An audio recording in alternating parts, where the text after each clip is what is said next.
Hey visionaries, welcome back to the Your Biggest Vision Show. I'm your host, Leah, and today we have Mrs. Alli Williams with us today. She is the founder of FinanciAlli Focused, and she and I have been friends since we started our businesses and Instagrams years ago. She is also in my mastermind. She's a really incredible person, and today she's going to talk to us about how she really beautifully took a lesson that she learned in life, something that she cared about and is passionate about, and has taken it into a successful business, which all of us can do. So we're really excited to have her and blessed to have her. So thanks for being here, Alli. Thanks for having me. I'm so excited. I'm excited for you to be here too. So why don't you first give us a sentence or two about what you do now, and then we'll go back a little bit. Sure. So right now I work mostly with one-on-one clients, kind of helping them reduce financial anxiety, just build wealth, and really just dream big. Because I mean, as you know, finances are so connected to like every aspect of life. So it's really important to, get a financial plan together and then make sure it relates to your big goals. Fabulous. And she's very, very good at what she does. So I have known that you're passionate about personal finance for forever. You guys, Alli and I, I'm not even kidding, since we probably had like 100 followers on Instagram, we have been following each other, and I've seen so much of her journey, and we were engaged at the same time. Yes. So it's been so much fun. But take me back a little bit to what got you interested in personal finance and how this came into your life. Honestly, there wasn't like a light bulb like moment, which I think a lot of people like wait for that, like that one moment that you're like, this is what I want to do. Cause I mean, as you know, like you said, we've kind of followed each other's journeys for a while. Like it's a long process to get to this point. It took like years to get to this point. But honestly, in college, I kind of just started, I worked in college. I was always interested in like, at that point it was like being rich, just like just like making money. And I always thought like I'd be like CEO of a company or like doing something like crazy from a business world standpoint. And after college, when I moved to Indiana, when I graduated, and I was there for a few years, and I had a good salary and a really low cost of living, and it kind of just made me kind of clicked that like I could do something with this. Like I could, save or travel or, just kind of set myself up more for success in the future. And that's kind of where it started, where like,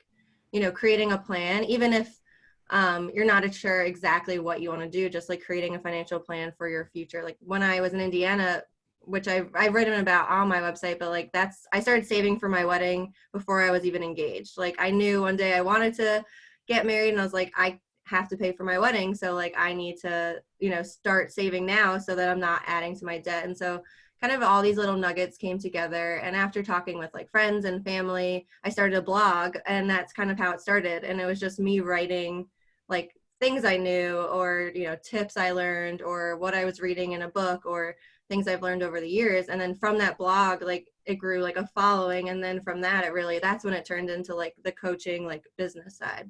And so one of the things that I really remember seeing early on was that you did have debt in college, Mm-hmm. like you had student debt and maybe some other debt, and you became debt free by 25. Was Yeah. that right?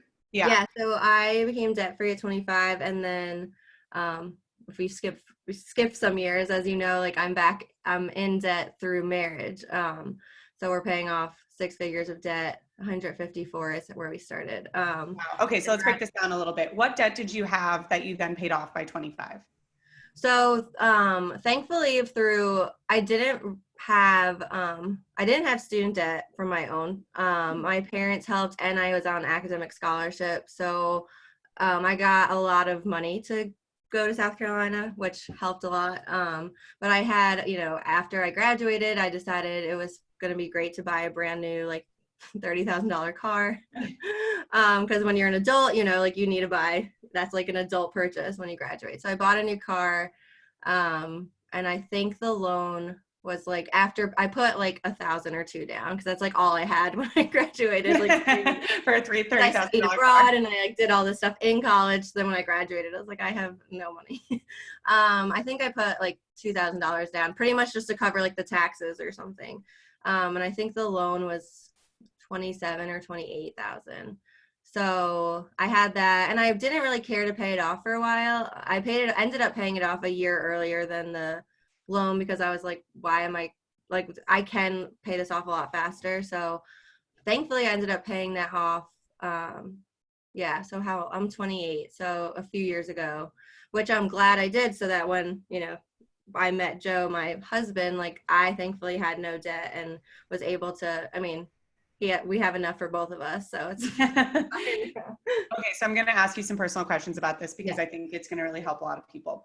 So you pay off your debt, and it was then that you started saving for your wedding, or maybe you had a little bit before. Is that right? Yeah, I started saving a little bit before, but yeah, once that was paid, I was like, I know, like we were dating and I was like, even if we don't get married, I still have a savings that I can then put towards like a house or do something with. I was just calling it like my wedding savings just to kind of have a purpose for it instead of just like blindly saving.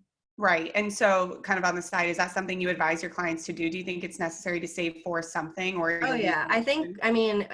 I mean, you probably see it a lot even from the business side of it, but like when you set a goal, if you attach it to something instead of just saying like, oh, I want to save $10,000 or, oh, I want to make $5,000. It's understanding like why you want to do that. And then it kind of helps you keep going on the days that you don't want to put that money aside or the days that you do want to use it for something else. So attaching like a reason for a goal, I mean, in any, Yeah. any goal, not just financial, but like for money goals, like if you're saying like, oh, I want to save this amount for this, like I didn't have an end date, so like I couldn't say it had to be saved by whatever day, but I did try to save like a certain amount each month for that purpose because I knew we had to pay for our wedding. Like I'd have to pay for my own wedding one day, which I was totally fine with.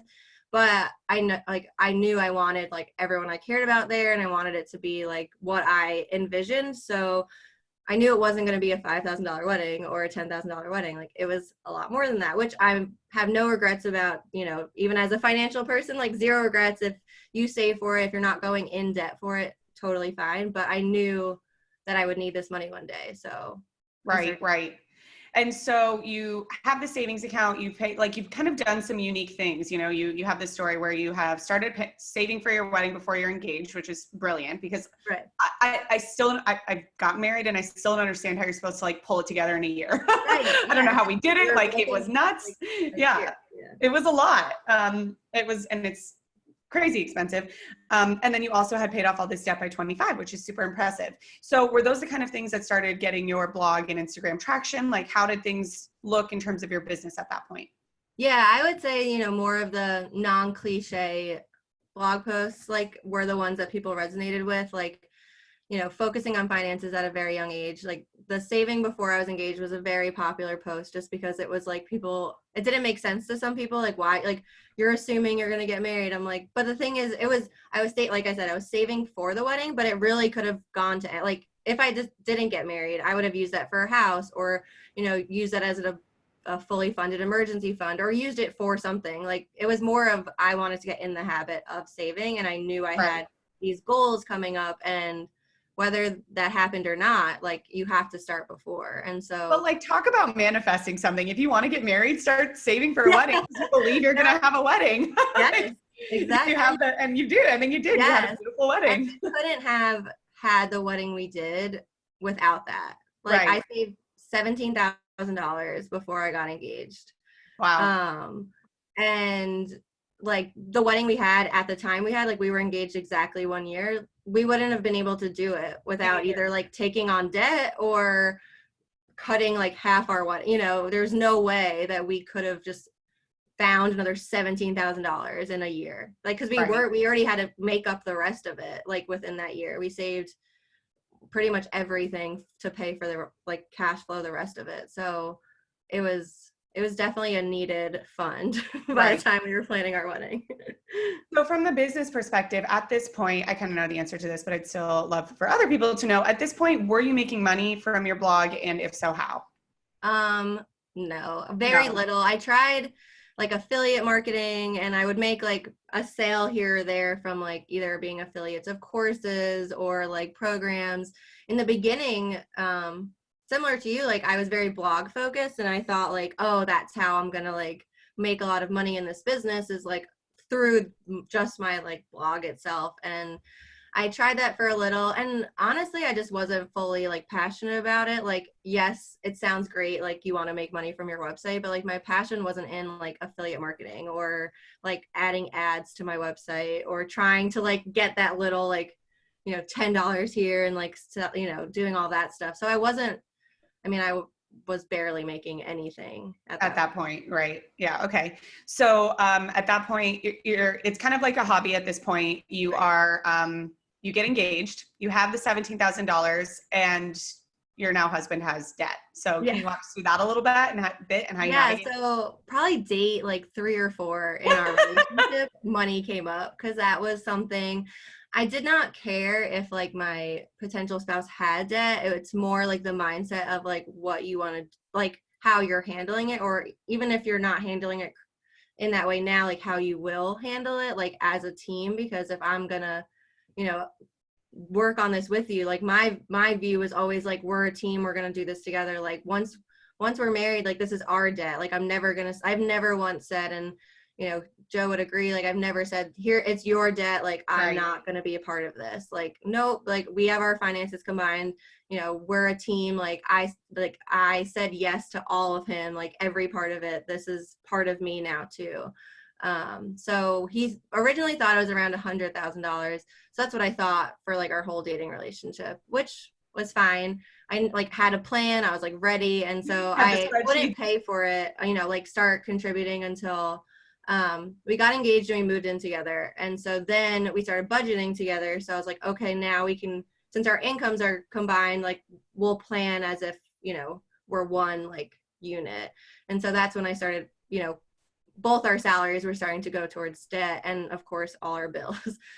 So we added it all up like in our one and only budget meeting, because budget meetings don't work for us, but our one and only budget meeting, it ended up 154. So it was like 54,000 more than he thought and more than like I thought. So there's definitely a shock factor for both of us, like as individuals. So it took me like, I kind of let myself sulk for like a day and a half and just like feel bad for myself. And then I just kind of was like, we can sit here and complain about it, but no one's gonna pay it for us. So we really need to like just revise our plan. We already had a plan. I mean, obviously that's a lot additional like debt that we didn't think, but it didn't really change our plan that much. It just added time to it, really. Right.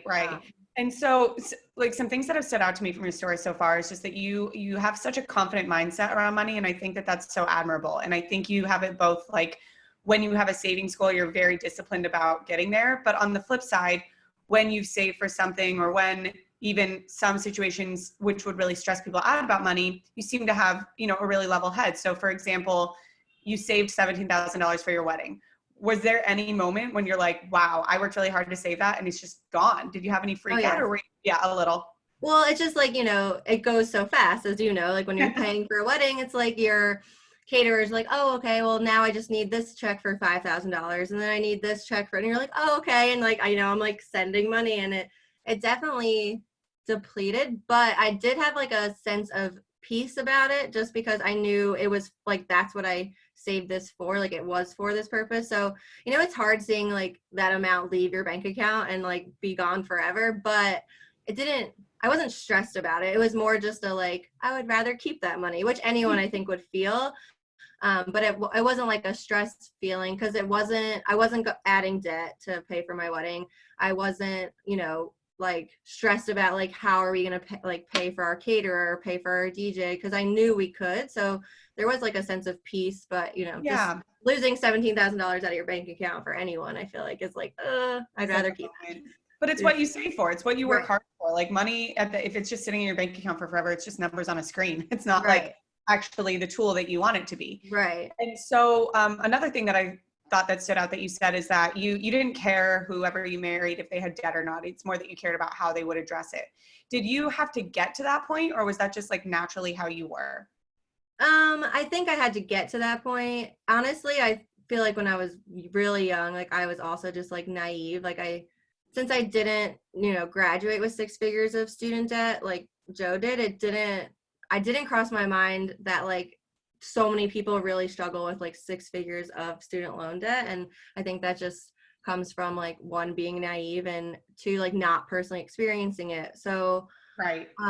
it did, I think for me, personally, like which is an episode for another time, but like I was engaged out of college to someone else, and going through that and just realizing like what was important to me in a spouse and like what was important to me in someone I wanted to be with, like it kind of changed my view of like it doesn't matter necessarily, like obviously certain things matter, what you do in your past, or like, but like student debt, and he had we have a truck, a credit card, and student, so it's decisions that like he made, signed when he was 18. Like I'm not gonna say that I won't Like marry him for the rest marry of you your because life. you Yeah. signed, for, especially like there's no real education around student loans. Like at 17 or 18, you're just signing like, I need money for school. Okay. And you don't realize that like interest is probably accumulating depending on what type of loan you have, like right away. And like Right. you have to pay it back like right after you graduate. And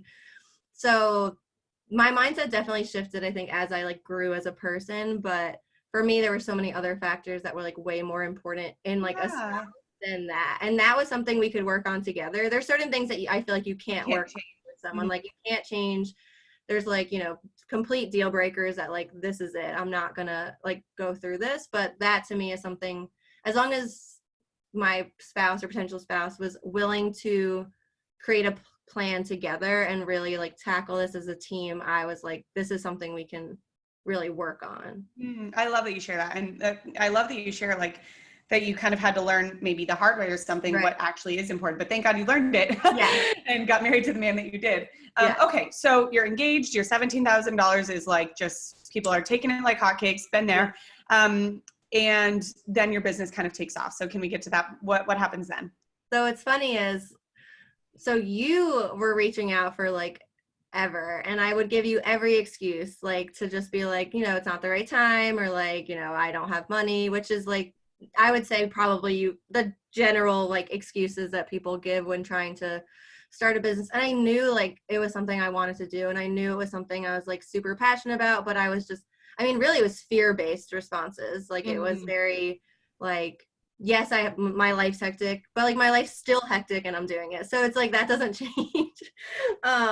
So giving those excuses, and I just got to a point where I started to finally let myself think like, well, what if this like works? Like, what if this actually turns into something that I can do full time? And like, that would be like, if I had to pick my dream day, like where I was doing something I like loved all day, it would be like doing this type of like, coaching clients and helping people manage their money and change their money mindset and do all that stuff. Like that would be my like, I wouldn't dread my Monday, like where everyone's like, I hate Monday, like that type of stuff. And I just kind of got like sick of, I guess, saying no to myself, and decided that there's never going to be a good time, which I think is the honest truth for everyone. There's never like that moment where you're like, this is it, this is the day, this is the month. And then I just was like, all right, we're going, I'm going for it. And yeah, just kind of was like, I'm going to finally invest in myself. And I always, which I think comes one as like an oldest child / type A, like I put everyone first, like always, which is fine in most cases. Like I would rather give someone a gift than get a gift. I'd rather like help someone else than help myself. And I realized that it's okay to invest in myself too. And like, it's okay to, like follow what I'm passionate about. And I think giving myself the permission to like say yes to myself, which I don't normally do, was like very freeing, and then also led to really like where I am now. Yeah, and you saying yes to yourself has helped other people. I mean, it's helped your marriage and like your finances. So go ahead and brag a little bit. What happened when you started working with me? It's been amazing to see you grow very quickly. Oh my gosh, it was so fast. And we were talking about it in the master run yesterday. Is like, sometimes I have to remind myself at like how fast this really has happened, because my first client was signed end of October, and it's early February at the time of early February. So like 4 months ago. Yeah. And I've had like consistently like 5 or 6 one-on-one clients at like a time. I have a group that just launched. I have like other, things going on. So it's crazy to think that like within 4 months, like this is what's happening. It went sometimes like when I get down on myself or try to like, you know, compare whatever. I'm like, this has only been 4 months. Like, it's not been like 5 years in the making. Like, this has been 4 months of really like committing and putting in like the time and effort to like make this work. Yeah, it's been incredible. So just to kind of like summarize, obviously I know the thick of your business because I work with you, but you kind of, you still have your blog, but really the shift is more on coaching with clients. And I don't want to take the words out of your mouth, but like you said, we went through a similar transition. I started blogging, and one of the reasons I really started with coaching and the reasons I stuck with it, because I love it, is because you get to actually see the results. And so if you're writing blog posts all the time, if you're making money through affiliates, like it's just a screen. And when you really care about what you teach, like you and I both do, it doesn't always have that satisfaction. There's nothing wrong with it, and it can be supplemental or additional income. But I think that there's something so powerful about literally seeing people's lives change because of the work you do with them. And I'm guessing that that's the experience you've had. Yeah. And it's, you know, like I'll meet with someone, I always do like, you know, discovery call or whatever. And then week 1 and 2 are always just kind of like hectic because I'm figuring out like their current financial situation. But usually within like 1 or 2 weeks, you can start seeing the change. And like, you know, we chat every week with I chat every week with my clients. So it's like, it's so fun to see that change happen. Like even like the mindset change happens so much faster than sometimes the numbers, because you need to kind of like change that first to actually start like seeing the debt pay off faster, or seeing like your savings go up faster. So the mindset shift that happens is like crazy. Yeah. And so what would you like say to someone who's listening to this who maybe is feeling like, so what would you say to someone who's maybe listening to this who kind of is resonating with how you felt in September, October? Maybe they reached out to me on Instagram and they like what I do, but they're afraid to invest, or they're going back and forth and they don't know what it's actually like to work with me. Like, what would you want to tell them? I would say kind of like what I said before, but there's really is no good time. And I probably spoke to you for like a good like year of like you kind of saying like, I know I can help, I see what you're doing, like I really believe in you. And I gave every excuse in the book, and finally taking that leap and like trusting that, 1, I like know what I'm doing, 2, you know what you're doing, and like 3, we can kind of like do this together and like really build this into something that like, I just think so many people settle for their current life. And like, you know, I have a full-time job, and like, you know, it's fine, like it's not bad, but like there's so much more out there. And something I always tell even my clients is like, time is limited, money is not. And like there's just, you're not going to get the time back. You're not going to get the time back with your friends or family, or to do the things that you really love to do. So why not invest in yourself and see what happens? And worst case scenario, it doesn't work, but like why not try it? And like just like, there's never going to be a better time to try it. There's never going to be a better time to like really go for it. So Yeah. like, why not? Like, what is the reason not to do it? Right. Yeah. Well, it's been amazing to see what you've done. You are very, very good at what you do, and you're very driven, and it's been a joy to be on the ride with you. So what would you say, you know, what's next? Like, what are you excited about in your business for this year? We have to still plan it, but in our mastermind, but definitely. So I have a group coaching program that I'm really excited about. We actually have our first call today. So that I'm excited about, to kind of reach more people. And there's something also about a group, just like building community and having people cheer you on, that you don't get from one-on-one. Of course, one-on-one clients, I love working with them. It makes my day. It's so fun to see the progress, and I'm so invested in their lives. Like I meet with them every single week, and you know, like one of my clients, like her dog died, and like I was like crying with her and like sent a gift. You know, it's just like I'm so invested in their lives. Like these aren't just like clients that I just like talk to and then leave. Like I know what they struggle with. I know what they're going through in real life. So really right now the focus is kind of just coaching, and then hopefully after that just kind of branching out into some other endeavors that we'll figure out throughout the year. Yeah, it's very, very exciting. So is there anything, you know, having worked with so many clients at this point, and this is an audience that's listening mostly of entrepreneurs, but having built your business yourself, you obviously know a lot of what I do, and with the clients you've worked for, is there any, you know, just really clear advice you want to give people that are that are trying to be careful with their money and trying to start a business and kind of juggling the two, whether that's a mindset thing or just a practical thing, whatever comes to mind?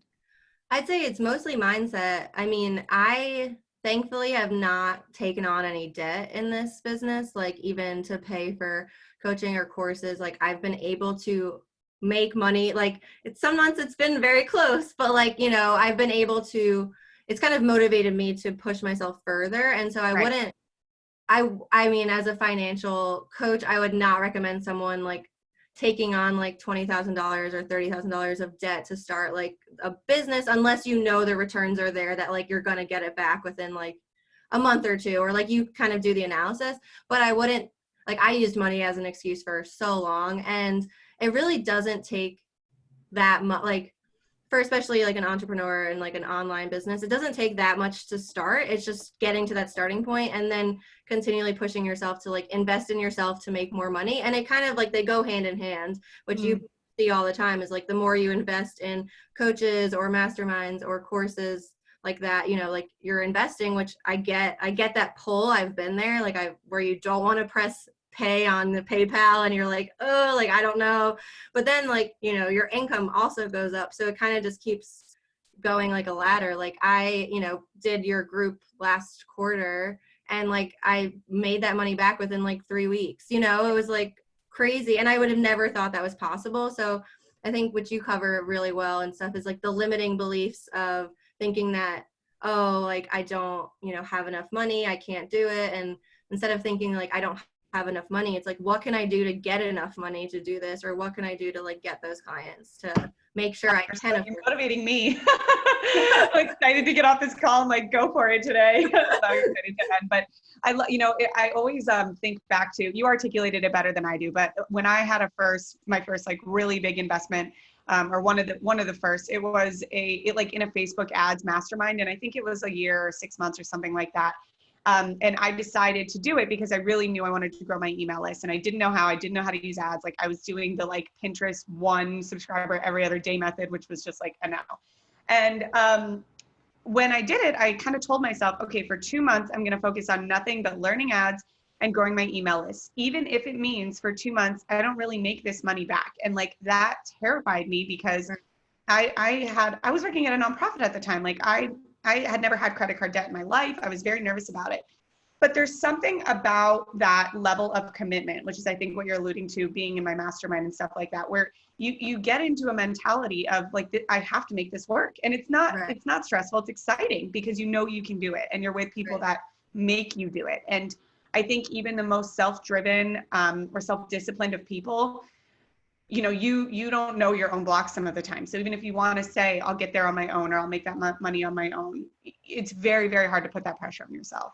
Right. Yeah. And that's what I tell, with money coaching, with even business coaching, you can find things on Google. Like there's free resources out there. If you want to put the hours in and go through YouTube videos and go through all these articles and put it together, like that's fine. Like money coach, like it's not for everyone. And I will never preach that it is for everyone. It's not. But if you want to get results faster by someone who's been there, done it, have coached other people, will help you get to a level you didn't even know existed, then why not pay for that?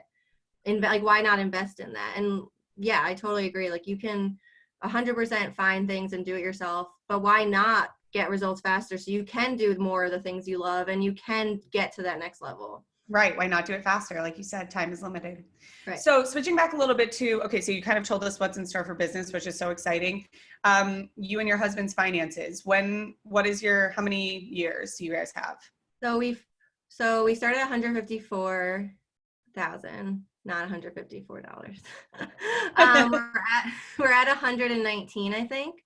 Wow. Congratulations. In a year. Wow. So, and just to know, like we don't make 6 figures as individuals. We do combined, but we don't. So it's not like we're like bringing in like $300,000 as where people, which even if you do, people like that are still in debt. So that's not an excuse. But a lot of times I'll get like, oh, you must make a lot of money, or, oh, you must be doing something, that I can't do. And that's not the case. Like I would say our story is pretty average. Like we do make decent money, but it's not like we're millionaires that are just paying off this debt that's easy. I mean, we sacrifice for it. Like it's definitely not easy. I'm not sure. I don't have a set date because I've learned if I try to set a date, I get more disappointed if the date moves, like if it moves back or life happens. So I've kind of just set like a range.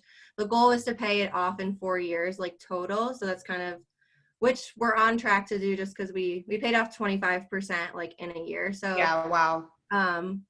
We're kind of on that track. But if it's 5 years, like it's fine. Like Right, I'm you're okay still with living your that. life.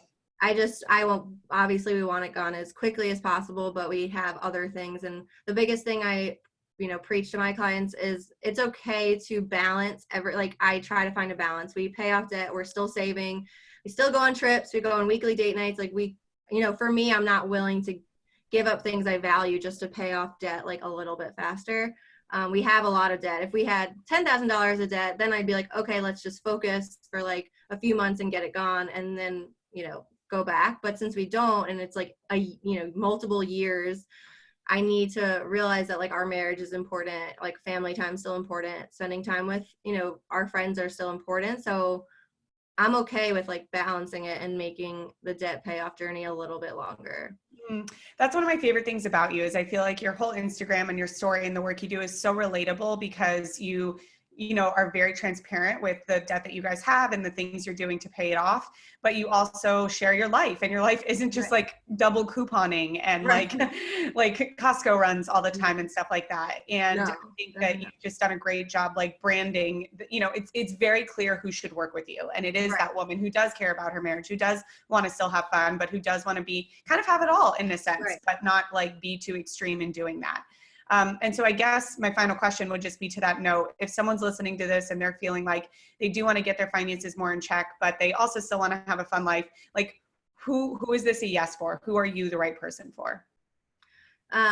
Definitely some, like, for the thing is, like, some of my clients don't have debt. Like, it's not, you don't have to have debt to get a money coach. Some of my clients just want the accountability piece and want someone to help them figure out, like, okay, this is what we're trying to do. How do we do it? I just don't know how. Or maybe I know how, but like, is there any way we can do it faster? Or I just want someone to hold me accountable. So I think sometimes people think money coach is like, oh, you need to have like 6 figures of debt and be like drowning and you don't know what you're doing. And most of my clients aren't like that. Yes, some have debt, but some are just really need someone to talk. Like money is so taboo still, and they don't have people to like vent to about what they're struggling with, and just be there for them to be like, hey, like, I spent, $200 on this and now I'm feeling guilty. Like, well, let's break down why you're feeling guilty. Like, what is that guilt associated with? Is it, a certain emotion? Is it who you spent it for? Do you associate like giving people gifts with love? Like, let's understand why, like, your love language is like, there's so many connections with money that people, I think, at the surface think it's just like, oh, you need a debt payoff plan, but it goes so much deeper than that. And so really anyone who is struggling like with a mindset or like money mindset, thinking like, oh, well, I can't make more money, or there's no way to increase my income, or I need to do like 17 side hustles to even bring in like, an extra $100 a month, or someone who has all these big savings goals but doesn't know how to do it while still wanting to go to Europe or go on a trip or spend time with their family. Like, I definitely think I work more with people, like you said, who are trying to find the balance between financial goals and like personal, like lifestyle goals, because like we've talked about, like time is so limited, life is so short, and why not get yourself in a position that like you can make money, save money, and reduce some financial anxiety while still doing all those other things that you genuinely love to do. So you guys, if that resonates with you, plus the fact that Alli knows what it's like to build a business as well, and many of you are entrepreneurs, she's your girl. So we're going to find out where we can find out more about Alli, but I have a few lightning questions for you. Are you ready? Okay, I'm ready. All right. What would you say, this is all kind of under the business umbrella, what would you say is your most proud business moment so far, or accomplishment? Signing 6 one-on-one clients within a month and a half. It's a very good one. What do you do when you're just like having a really rough business day and things aren't going well? Honestly, I usually take time to like reflect, and I'll let myself cry. Like, I'll let myself be emotional, but my whole thing is I just won't let myself stay there. Like, if it takes me a day to just like, I need a day off to just like regroup and drink a glass of wine and just like sulk for a second, that's fine. But then it's like, okay, like let's get back into it and understand what happened and then like keep moving. Love that. Do you have a business podcast or book that has helped you as you've built Financially Focused? Honestly, no. I mean, who's built it is really you. That would be my shout out. I don't have Thank you. I mean, like, you know, I've listened to a lot more business podcasts as I've grown, but in the beginning, I feel like it was very much like all hands on deck, like let's just figure out what's happening and then figure out like the scaling, like the, you know, what systems to use, all of that. In the beginning, it was, since it did grow pretty fast, it was very like, let's just like figure out what's happening and then make sure all the like systems are in place to like sustain it. Awesome. Yeah, I love that kind of hustle feel. Okay, and so where are you most active? Where can people find you? I'm definitely most active on Instagram. I'm pretty much on there all day, every day. And so it's Financially Focused on all accounts, but it's spelled like financially, but an I at the end for Alli.